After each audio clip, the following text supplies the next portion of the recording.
নমস্কার, আমি বুদ্ধদেব মুর্মু। আজকে আমরা যে বিষয় নিয়ে আলোচনা করব সেটা হলো রাসেল ভাইপার বা চন্দ্রবোড়া, যার কামড়ে প্রচুর মানুষ মারা যায়।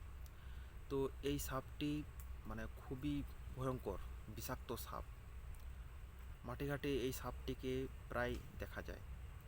তো এই সাপ কামড়ালে অনেক সময় মানুষজন কী করে, কামড়ানো মাত্র ওরা ওঝার কাছে নিয়ে যায়, হাসপাতালে নিয়ে যায় না।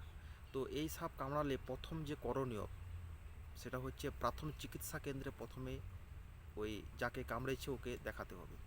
ওখানে যদি না হয় তারপর বড় হাসপাতালে। কিন্তু ওঝার কাছে নিয়ে যাওয়াটা সব থেকে, আমি যেটা বলবো, সময়ের অপচয়। আর এই সাপ কামড়ালে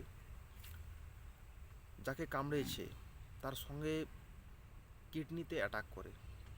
আর এই সাপ যেটা হিমোটক্সিন, অ্যাটাক করলে আধ ঘন্টার মধ্যে রোগীকে কিন্তু বাঁচানো অসম্ভব হয়ে পড়ে।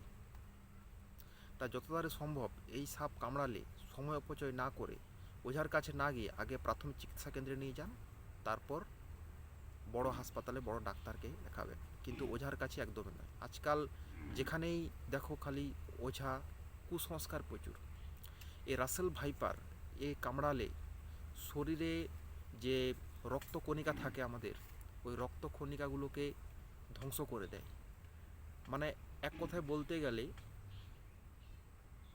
আগুন ধরে গেলে যে কোনো লোকে গায়ে যেমন ফোসকা পড়ে যায়, ঠিক এইরকম করে দেয়। যেখানে কামড়াবে ওইখানে ওই রকম করে দেয় এবং পুরো শরীরটাকে পচিয়ে দেয় একদম।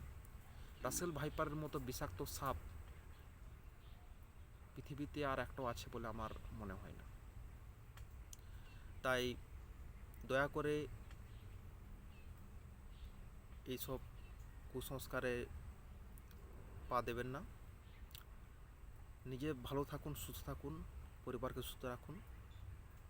আর আমার এই চ্যানেলে আরও এরকম নতুন নতুন ইনফরমেটিভ ভিডিও পেতে চ্যানেলটিকে সাবস্ক্রাইব করুন এবং নোটিফিকেশন বেলটাকে অল করে রাখবেন। আরও এরকম ভিডিও যখন আমি আপলোড করব আপনার কাছে পৌঁছে যাবে। তার জন্য সবাইকে অসংখ্য ধন্যবাদ। জয় হিন্দ, বন্দে মাতরম।